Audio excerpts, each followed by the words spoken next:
What's up guys, it's Manga Time once again, and I'm here today to bring you my review of Bleach chapter, well, this one doesn't actually have a number, but for all intents and purposes we may as well call it chapter 687, and that feels so good to be able to say. The title of the chapter is No Breaths from Hell, or is it New Breaths from Hell? Well, that's something we're actually going to get into in this video today. My first Bleach chapter review since 2016. The series is actually back in some form. I'm grateful. I'll take anything. As you guys know, I was expecting a kind of gag slice of life chapter, but what we've got is considerably more than that.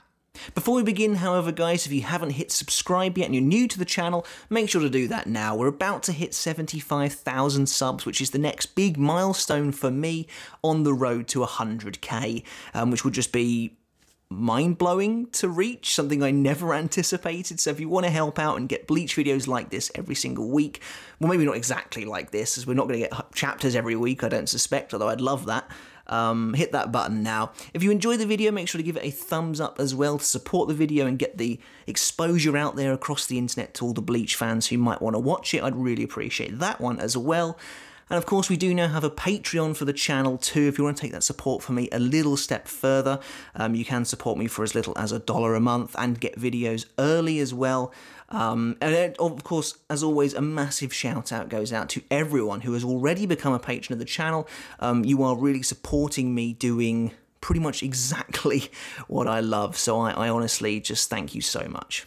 So we are here now with a brand new Bleach chapter. We are standing on the precipice, essentially, of a new era for Bleach fans. The 1,000-Year Blood War arc anime is coming at an undisclosed point in the future. That was already exciting enough, but I won't lie to you, as a manga purist, as someone who lives for that Bleach canon, those black and white dynamic images, Kubo's eternally amazing artwork, you know, this is more exciting to me. This is brand new stuff. At the end of the day, I'm dying to see that 1,000-Year Blood War arc anime. The Stern Ritter are characters that I adore, and I can't wait to see them animated, but for this, for me, this is brand new stuff, and I couldn't be more excited. So we're not going to do a full walkthrough and breakdown, an extensive look of the chapter contents itself in this video, as I have already done a live reaction and first read,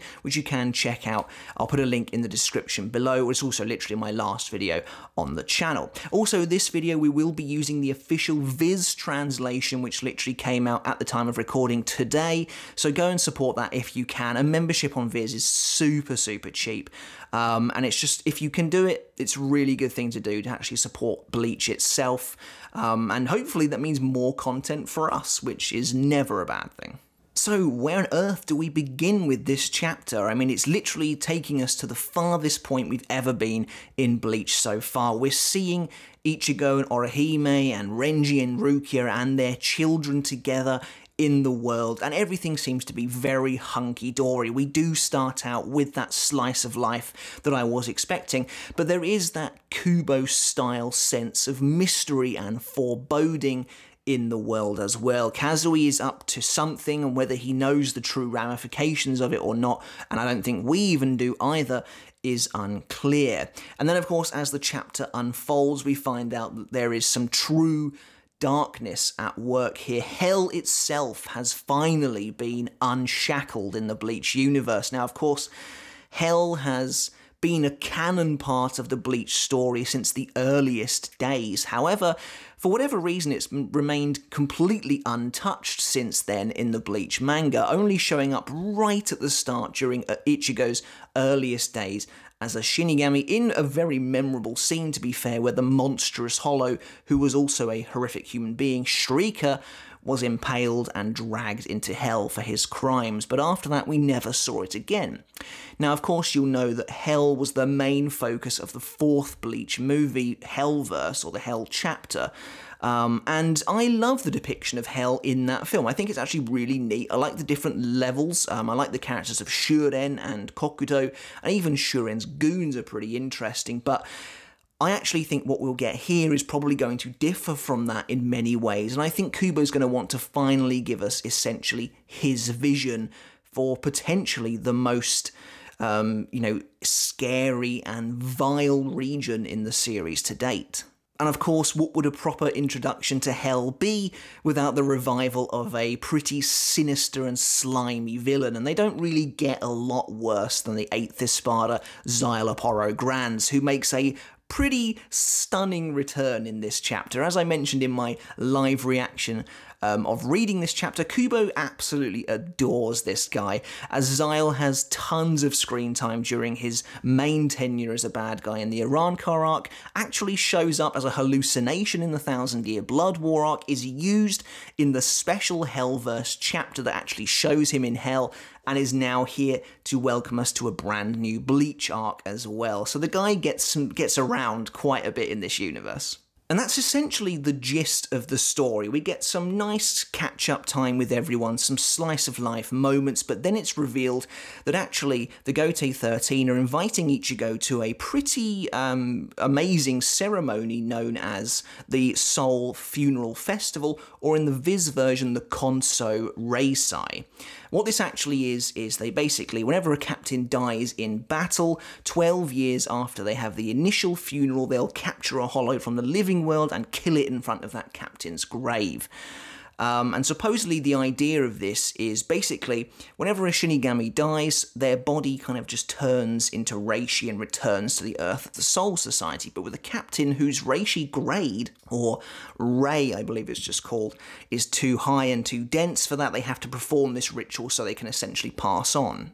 As they're doing this, however, the vice-captains are in Karakura Town trying to catch a hollow for this ceremony, and they're attacked by a group of strange hollows who don't seem to be like anything we've ever seen before, and seemingly leading this charge, or at the very least benefiting from it, is Szayelaporro, the previously deceased Espada, and he attacks Renji and his daughter, essentially revealing as Ichigo saves them that hell itself has been completely unlocked, because the Shinigami have been unknowingly essentially feeding souls to hell this entire time in a truly damning reveal that completely changes the course of the story and the lore as we know it. The Shinigami have been damning their friends, elders, and superiors all this time.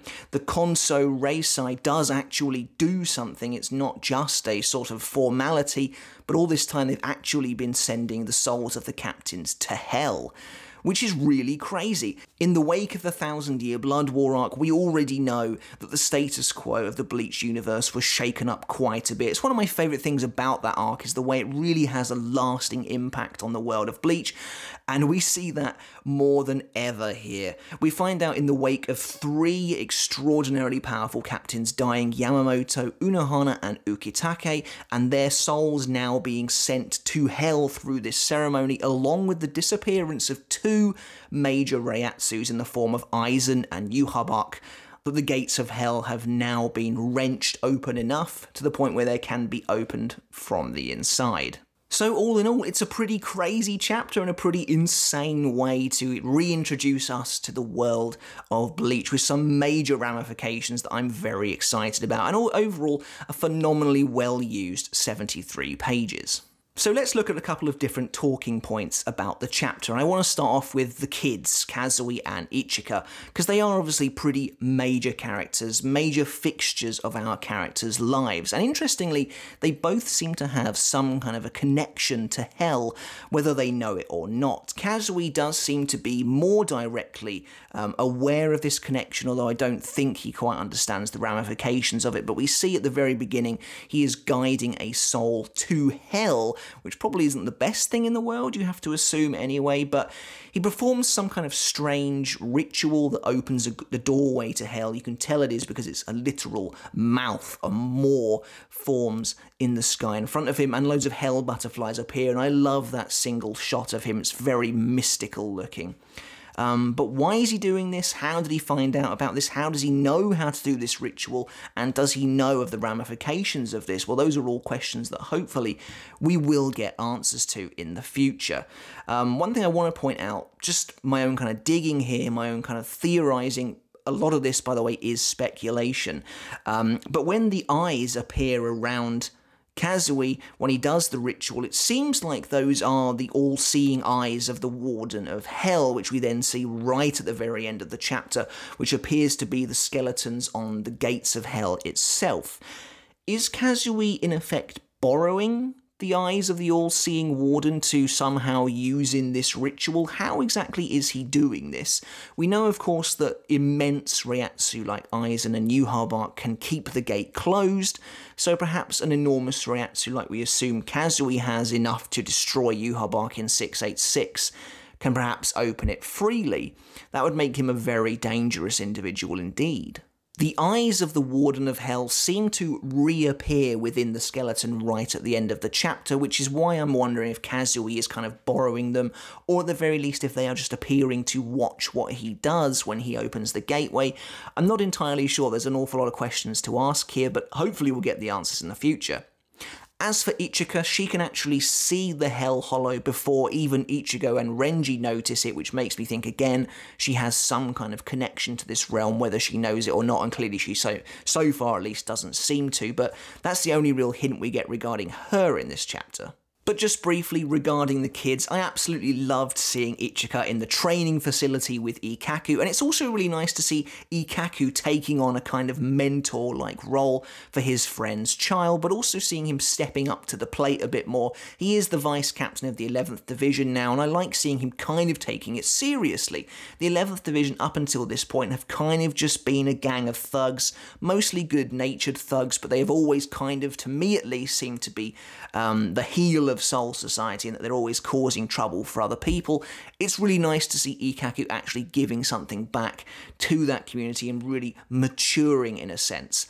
Strangely, Kenpachi is basically entirely absent from this chapter, so we don't know if any changes have rubbed off on him, but it's nice to see Ikkaku taking this role. I want to briefly stop to compare the pacing of this chapter to the last sort of 5 or 6 chapters of the Thousand Year Blood War arc, and you can immediately see that Kubo is drawing this under very different conditions, or at least I think so anyway.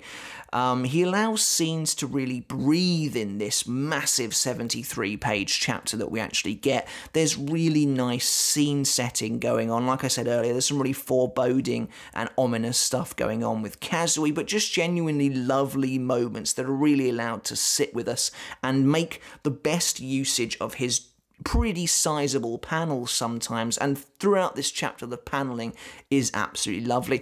The same goes for the artwork in this chapter as well. One of the things you basically can never fault Kubo on is his artwork, and I've loved it throughout the entire series, throughout its whole evolution. And if you look at each of the major distinctive story arcs, you'll see there is a slightly different style every time. In my opinion, the art did ever so slightly start to worsen a bit towards the very, very end. Again, I'm talking about the last 5 or 6 chapters, give or take. The final 2 did seem to be a little better, and I think that's because of Kubo's, not feeling so great, the pressures he was under, and also the illnesses he had as well. Here you can really see that he's had the time to draw basically whatever he likes. I think it's really reflected in the art. In my opinion, it kind of reminds me a lot of the very early stages of the Thousand Year Blood War. The larger cast means that it's overall still less focused and less detailed than something like the Lost Agent arc. But in my opinion, I actually prefer this look, although I do love the art there as well. Again, there's less of those massive face close-ups, and overall, I prefer good art and a busier story than what we got in that arc as well. Although, I love that arc too, but I really like what we get here. There's, again, so much going on, very reminiscent of early Thousand Year Blood War. Now, about a couple of the character designs, there are a couple of small details to look at and some slightly bigger ones. Characters like Mayuri have totally new looks, as I think many of us probably expected, as he seems to change it every single day. As soon as I saw this one, I was a little bit like, I don't really know if I like it, as you can see in my live reaction. I'm coming around to it the more I see it. I especially like his actual face. I think it looks really good, and the kind of intricacies of the face paint remind me of slightly earlier Mayuri's, but I actually Still am not entirely sold on things like the headpiece and the frills on the Haori. I don't know if it's maybe too much. One of the things I liked about Mayuri was that he was obviously very eccentric and out there in comparison to other captains, but he still was kind of reserved. Hueco Mundo Mayuri is still probably the absolute best, although the Thousand Year Blood War runs the gamut for good Mayuri designs. The other one is also Rukia, who now sports a side-long ponytail, which I'm still not entirely sure about. I kind of miss the symmetry, as weird as that sounds. I think it's just slightly, maybe unnatural to look at, but I'll probably come around to it. I will say that she does look fantastic in the Captain Haori, though, and it's obviously pretty well deserved.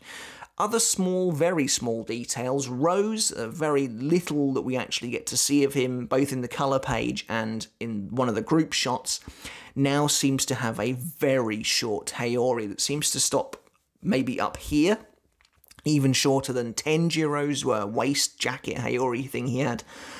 I'm not sure I like it.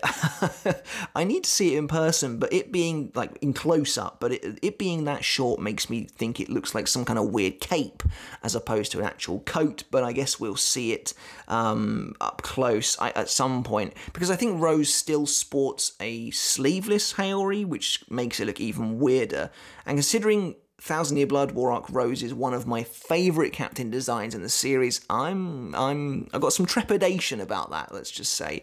And then finally, one of the really awesome details that shows you just how much thought Kubo puts into his characters is Soifon's new breakaway Haori that seems to have been designed by some kind of fashionista in the Soul Society, potentially even just the R&D department, to break away whenever she uses Shunko, so it doesn't actually destroy the fabric, which makes a ton of sense, and I like that sort of thing. I think that's really neat. And we actually get to see a couple of new faces as well, which prior to this chapter coming out I wasn't expecting, but then I wasn't expecting this to be quite so expansive. My favourite is, of course, Rindo Atao, the new vice captain of the 7th Division. I love the way Kubo is making really creative use out of his distinctive character trait, the fact that he seems to be a total mute. I love that he writes the release command for his Zanpakuto on the blade to use it. That's so cool. Although I'm not sure exactly what his Shikai is. He seems to use the release command, which I think is Give Birth in the Viz edition, but then there's no actual Zanpakuto name, I don't think. He just says the word hawk and then loads of birds appear. Now what I'm wondering is this just an ability, or does his Zanpakuto have a lot of different names and he can literally just give it the name of an animal and it would take that form? That'll be the name of his Zanpakuto. That's what I'm wondering. I'm wholeheartedly expecting him to summon a different animal the next time we see him in combat. I think he's really cool and so far a great addition. The new vice captain of the 8th Division, Yu Yayahara, is less my thing. I don't think I'm going to like her that much. She seems a little bit annoying, very sort of skitty and all over the place, and not really my thing. I do kind of like the design though, and her ability is very curious. I don't know if she's actually using a Shikai or if it's some kind of Hakuda technique perhaps, where she seems to bring her hands together like a jaw, apparently like a bear's jaw, or at least that's what it's shown in the imagery, and just bite things away like they're nothing. Now in the initial translation I read, it was being translated as Gao, but in the Viz translation it's just coming up as her saying raw, which would kind of fit with her personality. So I'm maybe more inclined to think this is just some kind of Hakuda move she's using, but I guess we'll have to find out in the future. One very small thing I want to just point out is that it's really nice to see Rangiku interacting with Ichigo and Renji after the Thousand Year Blood War arc, where she was pretty heavily sidelined for a character featured so heavily in the Arrancar arc. It's nice to see her talking to them again in this way. It does feel very early Arrancar arc in that sense. And one thing I just want to bring up as well is Kubo does a great job here of, in my opinion, translating the maturity of these characters. Now, it's really kind of weird, but it works, seeing like Ichigo and Renji just chatting on the job from the perspective of Renji's child. It's weird, but I think it works really, really well, and Kubo, particularly where Ichigo is concerned, does a good job of translating how his age now. I think it works well. Now, Kubo has always been a fan of body horror. There is no shying away from that in this series, and it only gets more kind of graphic and gruesome as it goes on. And the first of these so-called Hell Hollows is probably one of my favourite hollow designs in the entire series, although this thing doesn't really look like a hollow to me anyway, but it looks genuinely very unnerving and very creepy. It doesn't even seem to have a head, and therefore I'm not sure if it even has what could be called a mask. And that's kind of weird to me, because the rest of these hollow creatures that show up later on do seem decidedly hollow-like, whereas this first one really doesn't. This genuinely looks like it could be a denizen of hell itself. And it kind of intrigues me as well that we know that these guys now wear their hollow holes on the outside of their body, so do many of these ones actually have two hollow holes, which I guess is possible, but it's still kind of a little bit strange to me. However, I absolutely love the visual and the idea that these guys now wear their hollow holes on their bodies like shackles or bonds. I think that's really good. It's not something they can get rid of, essentially. It's a part of them. It's who they are. And I think that's wonderful. I think that's gives you a great idea of what hell is like, even already. It's clearly a place where their restrictions and shackles define them, like their actual chains attached to them. I think that's really, really cool, and just something awesome that Kubo has done visually. And of course, he's really not pulling his punches with this first chapter either. We get a Vice Captain Battle Royale in the first chapter, which is awesome to see. One of my favourite Vice Captains, Akon, the Vice Captain of the 12th Division, does actually show up here.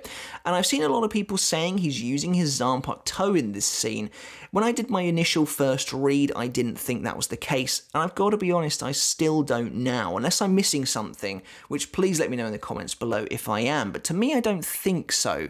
His Zanpakuto seems to be sheathed to his waist like a normal Zanpakuto would, and instead he's wearing this strange sort of sash around his neck from which a number of vials are hanging.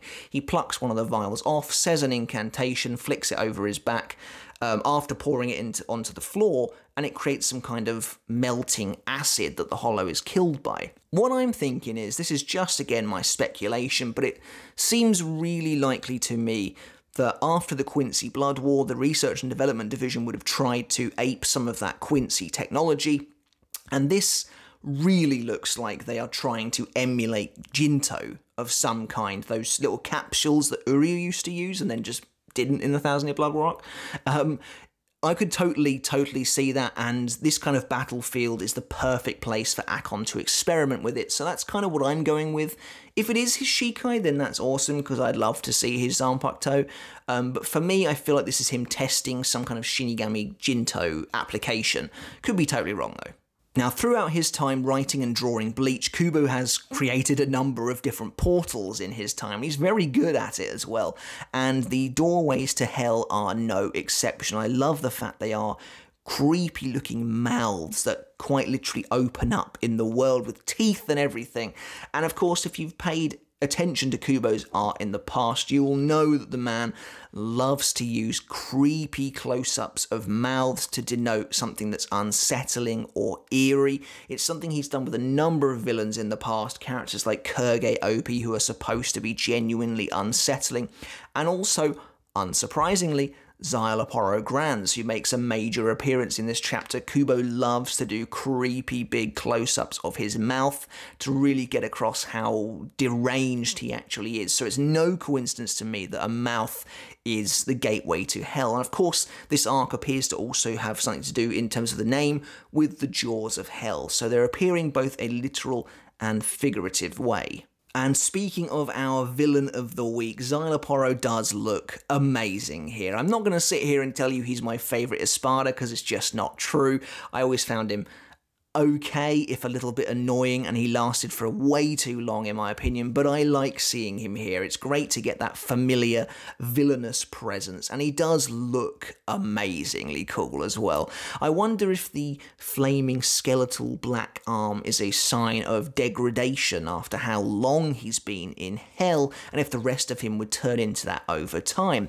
I also wonder if the special Hellverse chapter we got is actually in any way canon, or if Kubo just liked the idea of Xyloporo going to hell, which makes me wonder if there's any chance of seeing Aranero in there as well. You could truly get something eldritch. He's already an eldritch abomination as it is. I do wonder if we'll see any other villains in this arc from Hell. It's a brilliant opportunity to bring back some of the meaner characters in the series. I could absolutely have believed that Noitoro would have gone to Hell after dying. And the same goes for characters like Baragon, although considering Baragon wasn't killed by a Zanpakuto, it's up in the air, I think, as to what actually happens to him after he dies. But characters like Noitoro, I could 100%, and Yami as well, definitely could have gone to Hell. I also think it's very important that Xyloporo has retained his memories from his past life. He knows about Uryu, he knows about Mairi, he remembers all of that. And I think that's a crucially important plot point, as it seems obvious that the captains will retain some of their memories as well. The question is, will that stop them from being villains or not? Are they going to be villains at all? We have absolutely no idea yet. I also love that Xyl is attacking Ichigo with chains, which again is a huge motif in the Hellverse movie. I don't think that movie is going to become canon in any way, but of course chains and that idea of being locked down, being restrained, imprisoned is going to be very big with a series about hell, so I think we'll probably see a lot more of that. And it's also a question of, can Xyl still use his old abilities or not? Because it does seem like Ukitake can, at least to some degree, with the way Sogyo no Kotowari is portrayed in this chapter. I love Ichigo's "who the hell are you" moment. It's such a wonderful Ichigo moment. It's very him. It's very brash and punkish, and it's nice to see that despite being now a mature adult with a job, a kid, responsibilities, there is still that side to Ichigo. When he's faced with an enemy, a threat, that punkish side of him still comes out. There is the big overarching question about Ichigo, however, which is, what is the deal with his Zanpakuto? The idea of Ichigo's Zangetsu was obviously left in a pretty tenuous place at the end of the Thousand Year Blood War arc, with his true Bankai shattering during the final moment to reveal what looked like his old Shikai. Very kind of confusing and a little bit weird. I tried my best to explain it in a video on this channel, but if I had to give my honest opinion about what we're seeing right here, it only makes sense narratively for this to be the earliest form of his sword. So I think this is his sealed Zanpakuto currently. And I think the bandage around the hilt is supposed to represent that in some way. And I think he will be able to use Shikai, which will give him the dual blades. And then the Bankai is a little more up in the air. I'm not entirely sure what it's going to look like, if it's just going to be the sword he killed Yhwach with or not, I'm not sure. But and this is not concrete, I really have no idea at the end of the day. And I think hopefully this is something that will be answered for us, but I think narratively it only makes sense for this to be not his most powerful Zanpakuto yet. I think that's something Kubo would want to save for a bigger threat down the line.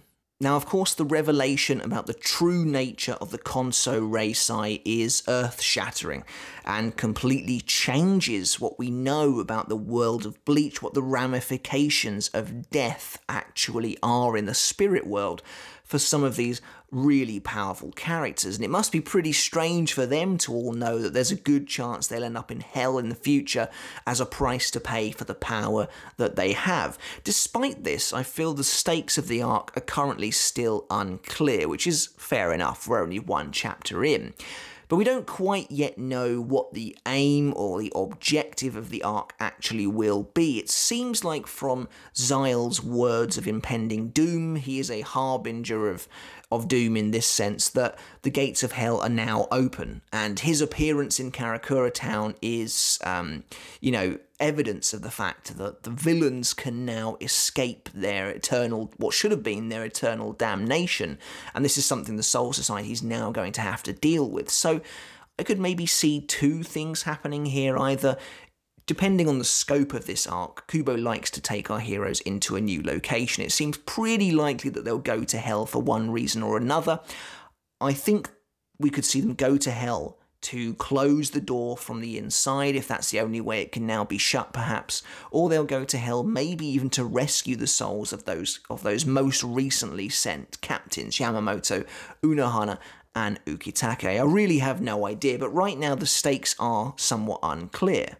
I do like the idea, however, of previous Bleach villains walking the Earth once again, now that all of these things have fallen into place to allow the doors of hell to be pushed open. I think that's a really cool idea, and I honestly can't wait to see what Kubo has in store for that. There's also an absolutely lovely detail which I didn't pick up on in my live reaction. I thought that the substitute Shinigami badge kind of showing itself on Ichigo's person was just a reference to the Lost Agent arc and its connection to Ukitake, but as Szayelaporro puts it, and it is worded better in the Viz version, the badge essentially is acting as Ukitake's eyes. He has witnessed them killing these hollows in front of what essentially amounts to his grave or some form of it, and so the ceremony for Ukitake is complete, and that final soul falling to hell is the catalyst necessary now to blow the doors wide open, so to speak, on hell, spilling over into the real world. Which I think is why Szayelaporro says you've arrived early, Ukitake, because he's quite literally only just gone to hell at this point. The ceremony has only just finished, and he's already there. And so we get to the very end of the chapter, where I want to give you my biggest speculation so far as to where I think we're going directly in the future, because I think I read it slightly wrong originally, although I could be wrong about this. My initial way of reading the end of this chapter was that Szayelaporro obviously gets stabbed by Ukitake and is being pulled back in. And what's interesting about that as well is Ukitake pulling Szayelaporro back in because he's a danger to society and Ukitake is saving them?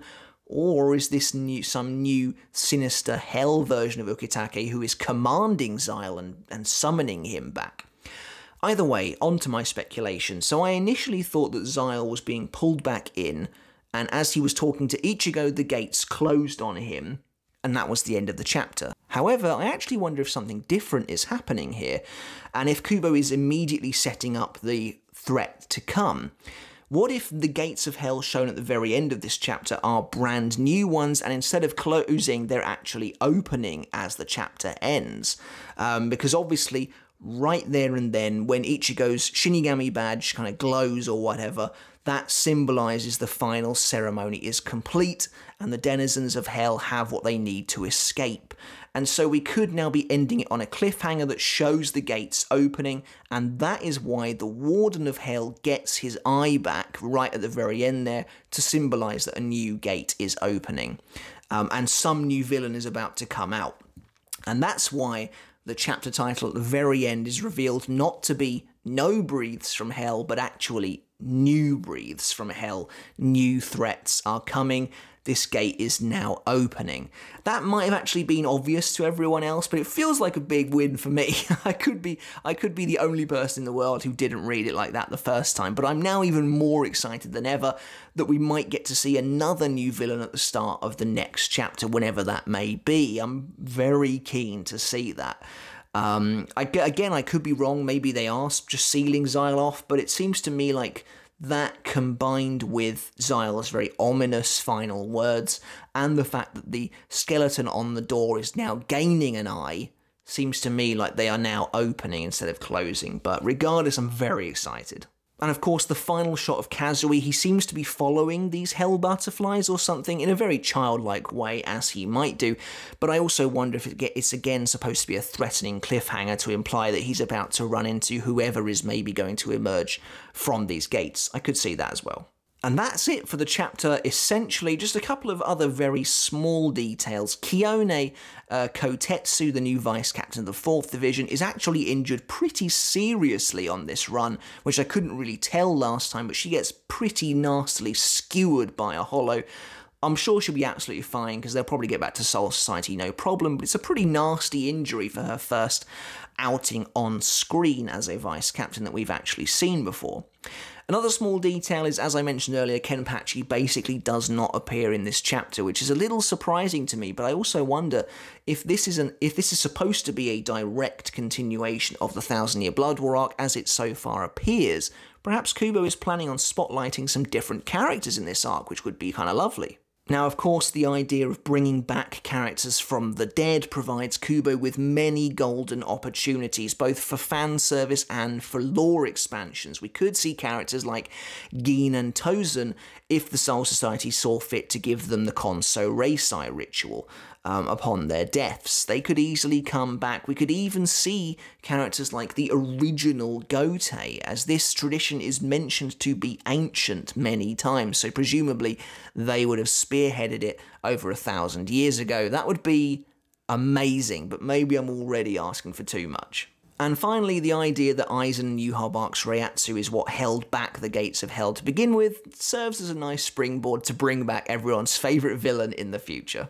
And of course I'm talking about Aizen, but I'd love to see Yhwach as well. Alright guys, but that's it for this chapter, my first Bleach chapter review in so very long. Let me know in the comments below what you thought of this chapter. I feel kind of weird giving it a number because I absolutely loved it and it's so amazing for it to come back, so let's just give it right now a 5 out of 5. It can't really be anything else, but I really hope you loved this review. Let me know in the comments below what you thought of the chapter now you've had a chance to read it. I would love to hear your thoughts. Let me know your favourite part of the chapter, what your predictions are for the next one, and also, do you like Szayelaporro's new design? I'd love to hear it. Make sure you hit that subscribe button if you haven't done already, guys. Push the channel to 75,000 subscribers. I'd really appreciate the support.